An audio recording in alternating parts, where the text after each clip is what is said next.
Assalamualaikum warahmatullahi wabarakatuh. Bapak Ibu tutor mata kuliah Bahasa Indonesia dan mahasiswa UT. Izin menjawab diskusi keempat, yaitu kita membahas mengenai gagasan mengenai topik COVID-19. Di sini saya sudah merangkum gagasan mengenai topik COVID-19 ini. Yang pertama mengenai judul. Judul di sini saya tulis sebab dan akibat COVID-19 di Indonesia.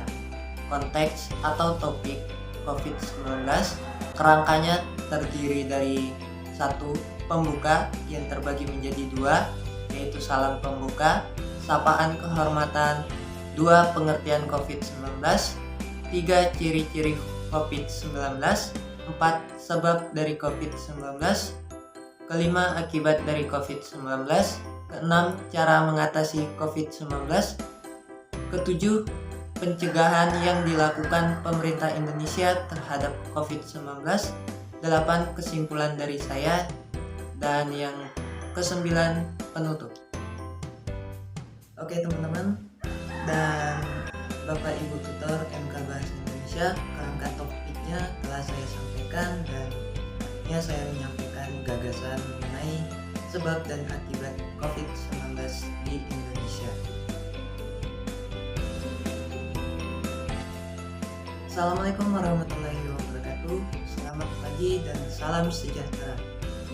Bapak Ibu tutor dan mahasiswa UT yang saya hormati, pertama-tama marilah kita panjatkan puji syukur atas kehadirat Tuhan Yang Maha Esa, sehingga kita pada pagi ini masih diberikannya kesempatan nikmat, sehat, dan rohani untuk mengikuti diskusi keempat MK Bahasa Indonesia. Pada kesempatan ini, izinkanlah saya menyampaikan sebuah gagasan mengenai topik COVID-19. COVID-19 atau Coronavirus Disease 19 adalah penyakit menular yang disebabkan oleh virus SARS-CoV-2. Sebagian besar orang yang tertular COVID-19 akan mengalami gejala ringan hingga sedang dan akan pulih tanpa penanganan khusus. Namun, sebagian orang akan mengalami sakit parah dan memerlukan bantuan medis. Ciri-ciri penyakit ini umumnya penderita mengalami demam, batuk, kelelahan, kehilangan rasa atau penciuman, dan gejala serius kesulitan bernapas atau sesak napas, kesulitan berbicara atau bergerak, atau bingung nyeri dada. Penyebab virus corona atau COVID-19 disebabkan oleh coronavirus, yaitu kelompok virus yang menginfeksi sistem pernapasan. Pada sebagian besar kasus, coronavirus hanya menyebabkan infeksi pernapasan ringan sampai sedang, seperti flu.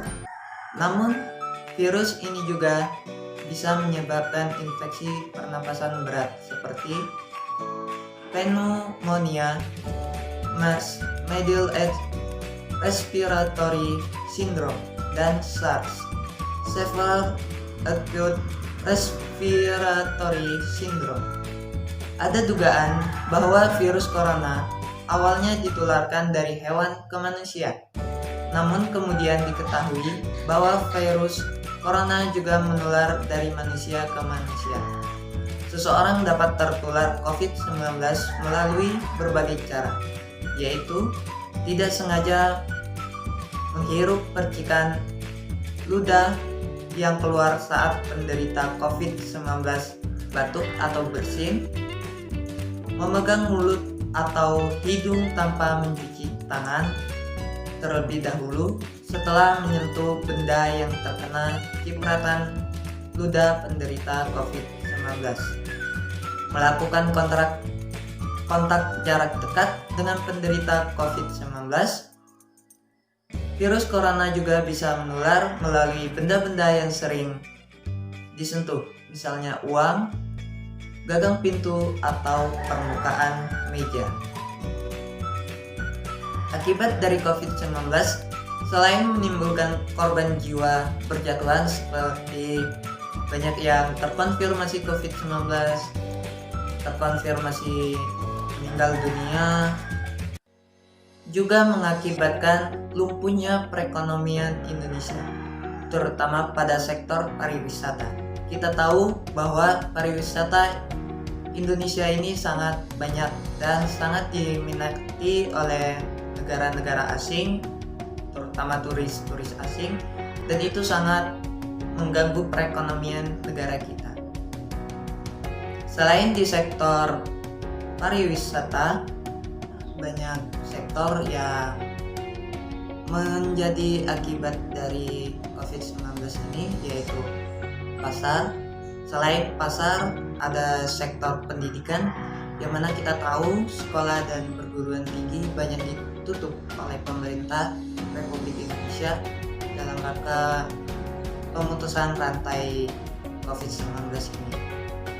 Untuk mencegah COVID-19, langkah yang perlu kita ambil adalah menerapkan protokol kesehatan 3M, memakai masker, menjaga jarak, dan mencuci tangan, serta menjauhi kerumunan dan tidak keluar rumah apabila tidak berkepentingan sama sekali. Selain itu, kita juga bisa mengikuti vaksinasi sebagai langkah untuk meningkatkan sistem imunisasi tubuh kita terhadap COVID-19.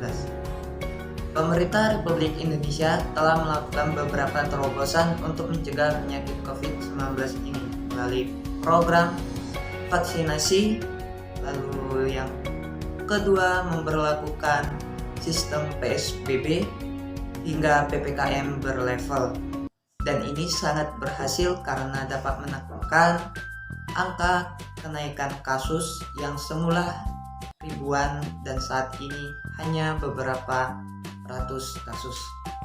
Oleh karena itu, sebagai warga masyarakat Indonesia, marilah kita bersatu melawan COVID-19 dimulai daripada diri kita sendiri dengan mematuhi protokol kesehatan, melakukan 3M, dan mengikuti program vaksinasi pada daerah kita masing-masing. Karena jika tidak dari kita yang melawan COVID-19, lantas siapa yang akan melawannya? Baik, mungkin sekian gagasan saya mengenai topik COVID-19 ini. Akhirul kalam, wassalamualaikum warahmatullahi wabarakatuh.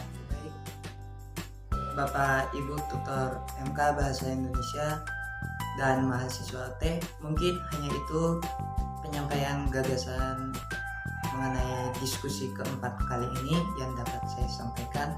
Kurang dan lebihnya saya mohon maaf. Terima kasih atas perhatian Bapak Ibu Tutor MK Bahasa Indonesia dan mahasiswa UT.